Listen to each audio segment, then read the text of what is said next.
दिल को छू जाए कहानी चैनल में आपका स्वागत है। आइए जानते हैं, जिंदगी जब न्याय नहीं करती तो क्या अधर्म पर चले।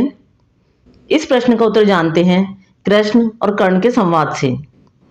जब कर्ण ने श्री कृष्ण से पूछा कि मेरा दोष क्या था, मेरा जन्म होते ही मेरी माँ ने मुझे त्याग दिया, क्या अवैध संतान होना मेरा दोष था? द्रोणाचार्य ने मुझे शिक्षा नहीं दी क्योंकि मैं क्षत्रिय पुत्र नहीं था। परशुराम जी ने मुझे सिखाया तो सही, परंतु श्राप दे दिया कि जिस वक्त मुझे उस विद्या की सर्वाधिक आवश्यकता होगी, मुझे उसका विस्मरण होगा या मैं उसको भूल जाऊंगा, क्योंकि उनके अनुसार मैं क्षत्रिय नहीं था।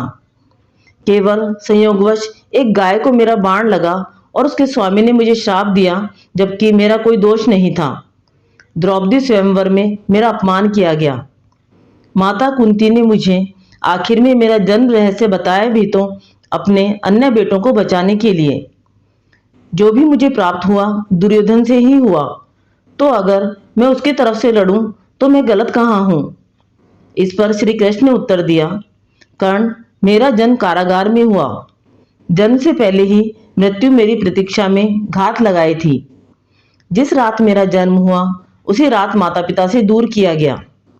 तुम्हारा बचपन खड़ग, रथ, घोड़े, धनुष और बाण के बीच उनकी ध्वनि सुनते बीता।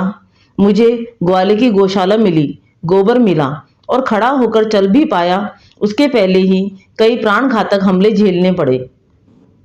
कोई सेना नहीं, कोई शिक्षा नहीं, लोगों से ताने ही मिले कि उनकी समस्याओं का कारण मैं हूं। तुम्हारे गुरु जब तुम्हारे शौर्य की तारीफ कर रहे थे, मुझे उस उम्र में कोई शिक्षा भी नहीं मिली थी। जब मैं 16 वर्ष का हुआ तब कहीं जाकर संदीपन के गुरुकुल पहुंचा। तुम अपनी पसंद की कन्या से विवाह कर सके, परंतु जिस कन्या से मैंने प्रेम किया वो मुझे नहीं मिली और उनसे विवाह करने पड़े जिन्हें मेरी चाहत थी या जिनको मैंने राक्षसों से बचाया था। मेरे पूरे समाज को यमुना के किनारे से हटाकर एक दूर समुद्र के किनारे बसना पड़ा, उन्हें जरासंध से बचाने के लिए। रण से पलायन के कारण मुझे भीरू भी कहा गया।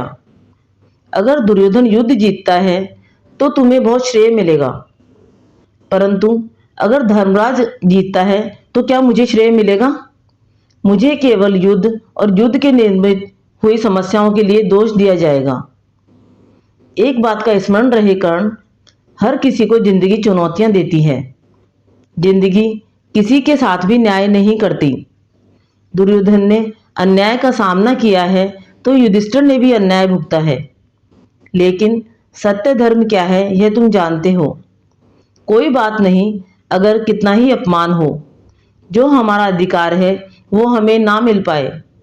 महत्व इस बात का है कि तुम उस समय उस संकट का सामना कैसे करते हो।